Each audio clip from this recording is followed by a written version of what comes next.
guys, welcome back to the channel. I'm Stasia, and today is a new moon in Aquarius, and it is also the Chinese New Year. So there's some powerful energies at work today. I wanted to just chat about those a little bit, but before I get started, I just wanted to say welcome to the channel. If you haven't watched the intro video on the channel, I encourage you to do that. There are a lot of resources here that I've placed on here for the last decade or so to support you in your spiritual journey, in becoming more comfortable in your beingness, shadow work, yoga, acupressure, lots of different stuff. So I hope you will peruse the videos on the channel. And I do offer private personal sessions. So if you're interested in that, I always put an email and my website down below in the comments. So I hope you'll check that out as well. And don't forget to subscribe to the channel so you get all the content. I'm currently doing the runes. So if you're not familiar with the Scandinavian runes, I'm going through them one at a time on this channel, so there is a playlist for that. You can check that out. And I did do the tarot series last year, so you can check that out still too on the channel. Sometimes I enroll in like a group program. I'm sort of contemplating what that is this year, since, as we'll be talking about in a moment, this year is full of shadow work, potential deep spiritual practices, as the North Node has just moved into Pisces, and we'll talk about that a little bit too. So welcome, welcome, welcome. I'm Stasia. This has been my jam for, I guess, 30 years. Seems weird to say that. But yeah, I feel like this year of the wood snake, which is this new Chinese New Year, is sort of initiating to the next level what last year started with the wood dragon. And if you go back and find that video, the wood dragon, year of the wood dragon, that was an informative video about what energies were coming in cosmically the last year and now are really dropping into our physical bodies this year. And that is really the Kundalini life force. That is really the awakening energy that you see depicted as the catechus on the American Medical Association symbol, funny enough.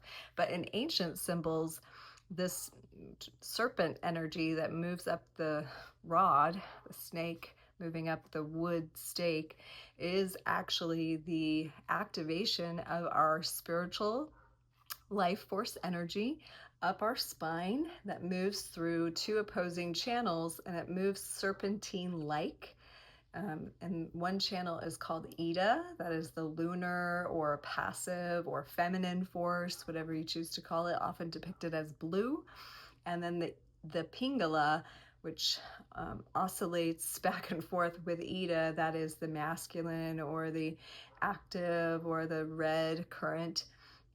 And our goal in yoga, our goal in every spiritual practice, is to harmonize and balance these two nadis. They're referred to as nadis in yoga, or in Chinese medicine, you might be more familiar with meridians. These two channels, currents, if you will, it's like electric and magnetic energy, right?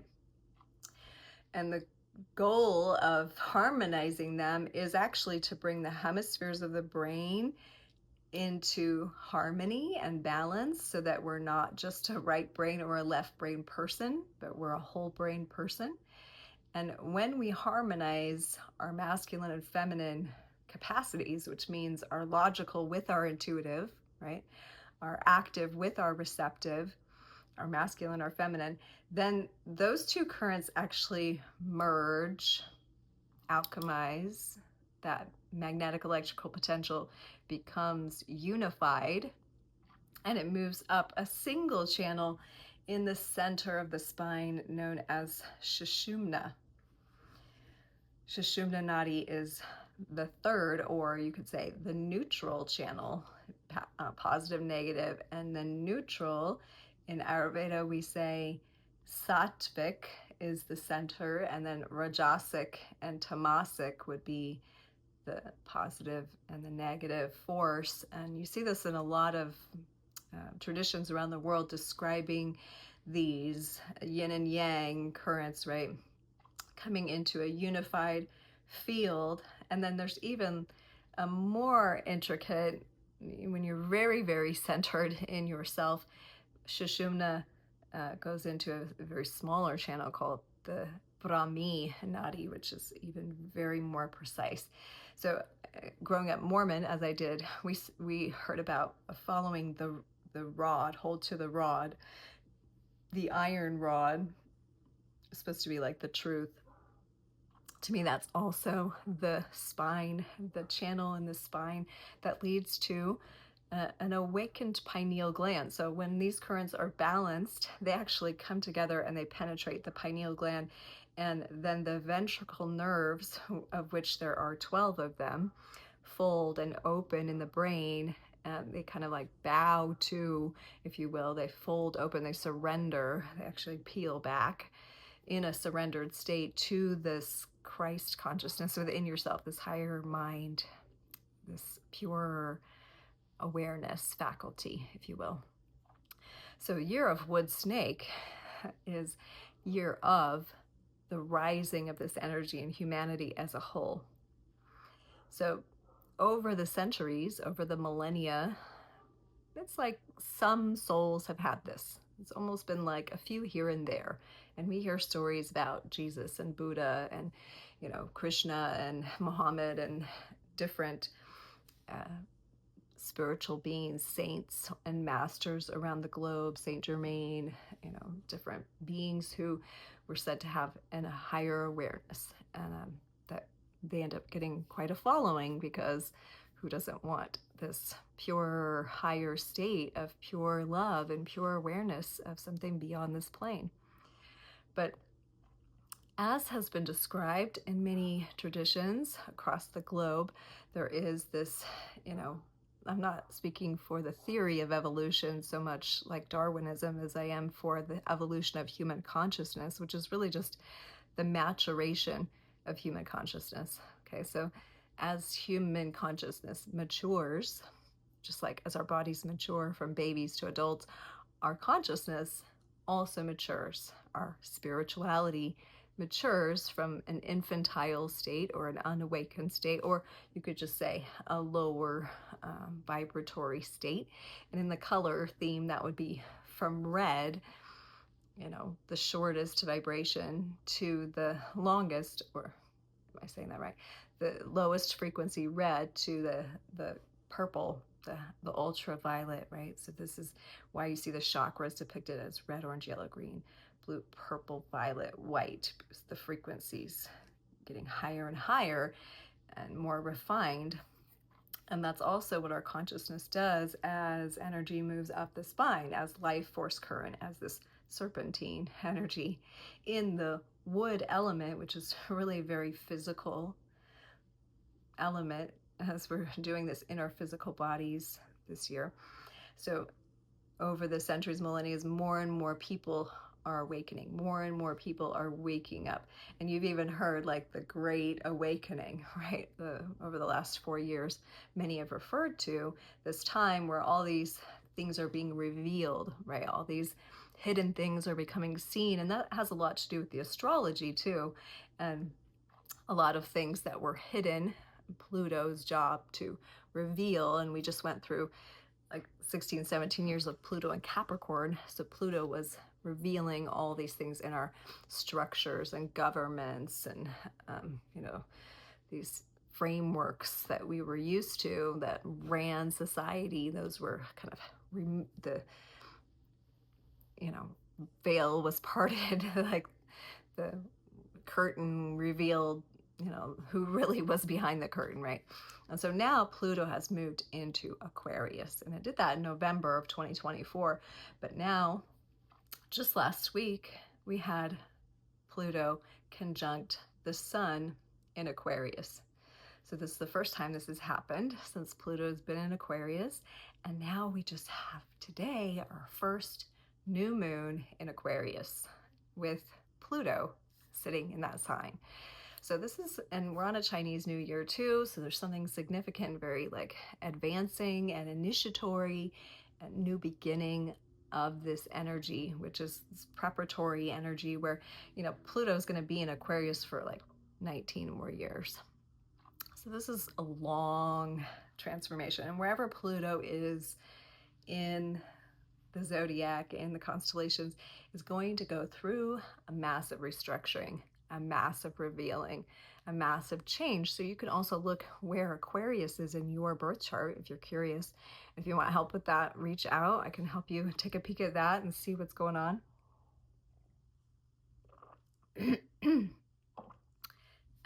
Those are the areas that are going to be transformed, but overall, Aquarius represents humanity. So humanity at large is going through this deep transformation. And funny enough, Pluto is very indicative of a Kundalini awakening, because Pluto is the underworld, is Hades, okay? And if you don't know, if you haven't heard this term, the dark night of the soul, what happens when you go through a Kundalini awakening, a spiritual awakening, when this life force starts to move in through your spine and awaken the subtle psychic centers, is what they're called in India, or chakras or vortexes, which are also basically like step down like dials, if you will, like valves for how much current of life force energy can move into your body and express. So just like turning the valve on a water faucet, if it's not turned on very much, you only get a little flow of water. And if you turn on all the way, like all the water, right? And you could say that with an electrical current too. You could turn it up or you could turn it down. How much voltage is getting through? Well, Kundalini awakening is increasing, is opening the valves to allow more of this current, more of life force energy, more God consciousness, you could say, because we come from God, we come from source, whatever you want to call it, the universe, and that is life, and that is love, and that is healing, and that is awareness, and that is huge, okay? It's a humongous energy, and we are just little humans here, and so this is like a safety valve mechanisms too, because if you like open somebody's valves too fast, which often happens like in a psychedelic experience, some people blow open, well, everyone blows open their chakras in most psychedelic experiences, but depending on your capacity and your constitution, like how much integrity you can hold in your system. And integrity is not like a morality thing. It's more like, do you have the capacity to open and close? Are your like muscles tight enough, right? Can you open and close and come back together? Can you way open and can you come back together cohesively? So this can have to do with past life stuff. This can have to do with generational stuff. This can have to do with how much trauma you've been through. Some people just don't have the right constitution to blow their chakras open, see everything in the universe, like experience God consciousness, and then pull it back together and be in their body again cohesively without going mad. That's true. And when I was in yoga school in India, which I was really thinking about today a lot, so I think this energy just brings me back to that time, 2005, 2006, and I was in the library there, which I do hope to come back to one day, the Bihar Yoga Bharati in Bihar, India, the Yoga University there. They have like the most incredible spiritual library on the planet. It is ginormous. And as first year students there, we were not allowed to go into all of the library. In fact, there are books there that are off limits to first year students. Okay. And at the time, in my first year, I was requesting a book that I'd seen referred to in one of my yoga textbooks. And it was talking about, some high level stuff. And I was like, I never heard about this. What is it? I want to know more. And I took it to the Swami in charge of the library and I asked, and she was like, no, you can't have it. Like you aren't to the place where you can look at this stuff. And I was like, what do you mean? My ego was so big. I thought, I can handle it all.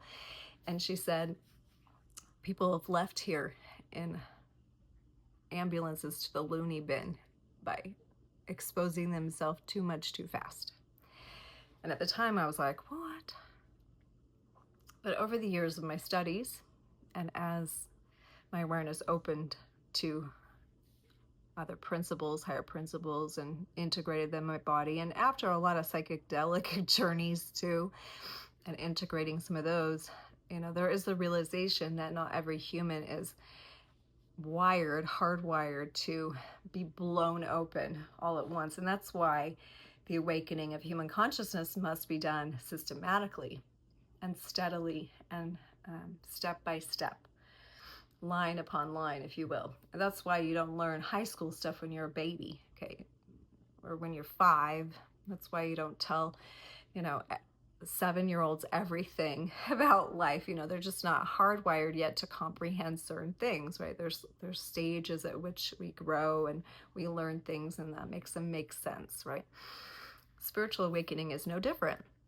So these valves are meant as safety valves, right? These chakras, and as we open them, we receive more awareness, we receive more life force. And I was referring to Pluto and the dark night of the soul, and that's in the first 2 psychic centers, the root and the second chakra.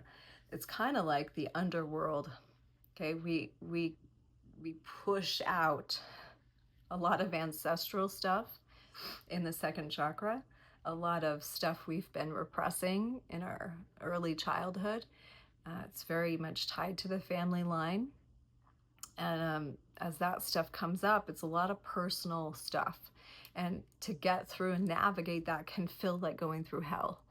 And that's actually one of the stages of the awakening journey, is kind of like, you see things very differently, and you have to cope with things in your life that you were maybe not wanting to look at.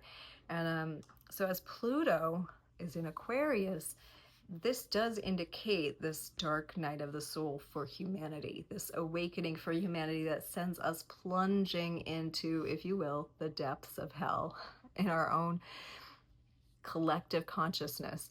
And so this year in particular, maybe more than other years, is a very important time for spiritual practices.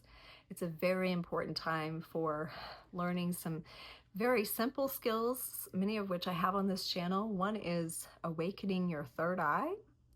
So that's one main practice I would highly suggest, and there's multiple videos on this channel about that, so I won't go into the techniques in particular, but Shambhavi Mudra is one of them. Okay. Om chanting is another one, as that is the seed mantra for this center. Tratak, candle gazing, that is another really good one for this. I'll just give you 3 for now. So if you haven't worked with those, I would really highly suggest, and here's why. And I'll kind of wrap up. I don't want to go too long. We maybe go like 8 more minutes. I've been going through some big time cleansing the last few days, so I've got a little drip in my nose. When we awaken the centers, and what's happening is the Kundalini, the life force energy, is clearing out stuff from each chakra as it goes up the spine. And each one of those chakras is containing information. It's kind of like a library, like an Akashic library, if you've heard that term, which means it's holding all the information that keeps your consciousness at a certain level, keeps you looking at reality in a certain way. So in your first chakra, the stuff that's in the first chakra has all to do with home, safety, grounding, feeling safe, feeling supported, feeling like money stuff, safety, security, basic needs. It's basic stuff. It's like animal instinct stuff. They say that our first chakra is an animal's highest chakra. So everything you have programmed in the first chakra around that stuff, when Kundalini penetrates it, and it says to pierce, it is said to pierce the center and push out the psychic material, because it's trying to upgrade it. Basically, it's trying to give it more data and give it an expanded state and open that valve to receive more. So all the stuff around money, safety, support, grounding comes out and it blows into your field, basically, which means you have to re-experience some of those beliefs or tendencies or patterns. And so if you have an open third eye, you can look at those things coming out in a detached way, in an Aquarian way. Okay, Aquarius is detachment. You can look at those things and go, oh, this stuff is clearing out. I see. Great. Okay, that's if you have an open psychic center. If you don't have an open psychic center, you're going to experience that stuff coming out, and you're going to get all emotionally involved and be like, oh no, I don't have enough money again, or I'm losing my house again, or blah, blah, blah, blah, blah. And like, that's a normal human response. Okay, that's a normal human response. Even with an open psychic center, you can still have that response, but you can be watching yourself have that response, and then you can go, okay, yeah, I know what's happening, and the psychic center is blowing out. And the initiatory step, and this is what I go over in sessions with people, this is what I like to help people accomplish, is the initiation. So you've heard of looping patterns, right? Like, oh, you're repeating another pattern. Oh, you're repeating another pattern. How do you break another pattern? You break another pattern by initiating that pattern again. You go through the same kind of thing again, but instead of responding to it in the way you used to, you see it with detachment and you choose a different way to respond. That's how you break a pattern.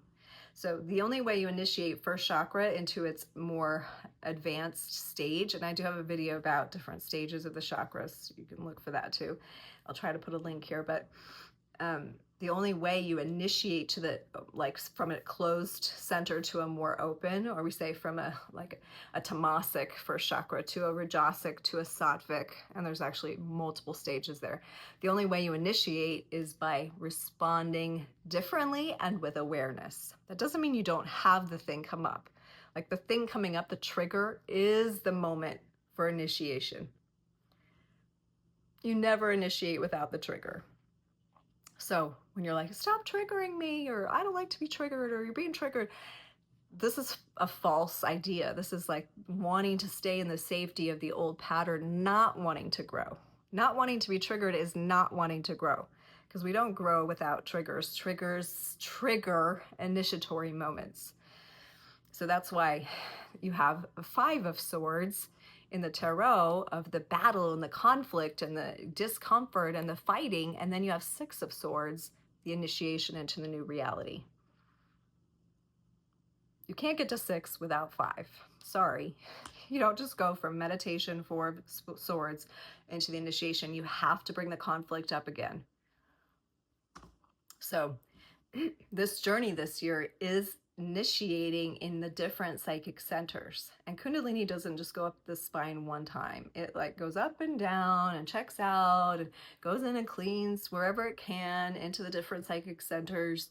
But the first and second are the most difficult and challenging, and they say if you can make it through the second, it will not go down into the second in the same way. You will not re-experience the same dark night of the soul, because your consciousness will be different. You'll see things differently. So on that note, without making this video too terribly long, we are now in the year of the wood snake. Welcome to your Kundalini adventure. So spiritual practices this year, and we are in an Aquarius new moon today. So Aquarian energy is strong. Aquarius is strong with you. And that means a lot of things, but again, Aquarian is not just humanity, it's technology, it's innovation. It's associated with the planet Uranus, which Uranus, I think, is tomorrow, has been going retrograde through Taurus, and tomorrow it goes direct. So right now it's stationing. It means it seems like it's not moving. And then tomorrow it goes forward. So the planet associated with Aquarius, where Pluto is and where this new moon is and where this Chinese New Year initiating moment of the wood snake is, tomorrow Uranus shows us that the energy is now moving this way. And Uranus is the planet of surprises. Okay, so be prepared to be surprised. Like, whatever you think it's going to be like, it's not going to be like that. So whatever you got in your mind, it's not going to be that way.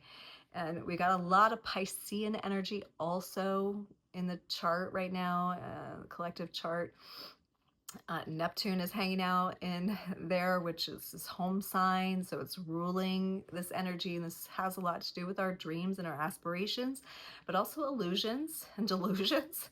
So it can be like things that you've been dreaming, but Uranus and Aquarius and Pluto is all saying it's not going to be like that. It's not going to be like that. And this is what an awakening does too. And you've heard this term like midlife crises. This is what they used to call, well, let's say this was the name that we used in the West, when in the East they would say, yeah, that's a Kundalini awakening. Because at a midlife crisis, which people can have any time now, because Kundalini awakenings are rampant, because the collective is awakening together, because humanity is evolving, because we are preparing with Aquarius to, and here's where we're going to go a little out there for some of you, we're going to contact more of our star family, of those in the universe, because Aquarius is the sky, it is the universe, it is planets, it is above, okay? But Pluto is below. So we're dealing with above and below heavy duty for the next 20 years and integrating those two polarities. And you've heard this term, as above, so below. So it's almost like we take the information that we get in Aquarius's mental, his air sign up here, and then we have to like take it down into the depths, down into the hell moments, and integrate it. So this is a lot of up and down. It can feel very bipolar this year, and maybe for a long time with these two energies together, because this is a 19-20 year cycle. We've already done about a year of it, but it was kind of mixed in with Pluto and Capricorn going back and forth. So now we're in Pluto and Aquarius solid for 19 more years. So with that being said,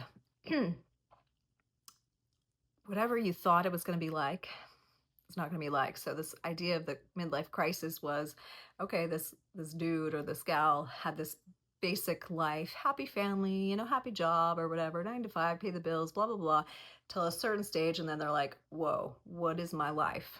What am I doing? Like, why am I doing this? Like, what does it mean? Like, this contemplation of the bigger purpose and the bigger meaning suddenly comes in. Well, that is indicative of this energy of awakening. The awakening energy makes you look at everything and go, wait, what am I doing? Wait, what's the importance? Wait, what am I really putting energy into? And so it's kind of like that surprise, like it's not what you thought. That's what this Kundalini energy does to everyone. It takes you out of your previous and puts you into this unknown space. And the unknown is actually the passage. The unknown, like Neptune is facing, I like how Leo King said this, I like to watch him. Neptune's facing away from the sun, because the sun is the known universe. Neptune's facing the unknown, out into the rest of the universe. So this Kundalini energy takes us and turns us away from the known into the unknown, into this uncomfort zone, right? Which can be where our dreams are and our fantasies, right? But it can also be delusions. And it says, surrender everything you know, because what you think you know and what you think you want isn't even big enough, isn't even grand enough. It's not what you think you want at all. So this passage into this year is let go of what you think you wanted and you needed and you're dreaming about, because God has got something better for you, and it can only come in surrender. Surrender, surrender, surrender. So that's the message of this time. We almost got 30 minutes here, so I'm going to wrap it up. But if you want to go deeper into that personally, reach out. I'm going to start doing some lives on Instagram, I think. So if you're not following me there, at Bliss in the House, and try to get into some more like touch-in daily stuff, some tools that can support you, maybe some, regular practices on there that you can do. And if you have questions and you want to go personal session, reach out, personal reading or personal shadow work, or subconscious mind work, which is also really Pluto's domain. So what you think you knew, Aquarius, what you thought your vision was, Doing some of this subconscious mind work reveals to you what's really going on, what's really running the show. Okay, the revealer of the mind, the subconscious mind. And I've got some great practices to support unloading that, because if once we can unload the subconscious mind and like let that stuff go, we can be coming more purely from a higher consciousness self and like, you know, creating in the here and now. Okay, thanks for joining the channel. I appreciate you being here. Talk to you next time. Much love and namaste.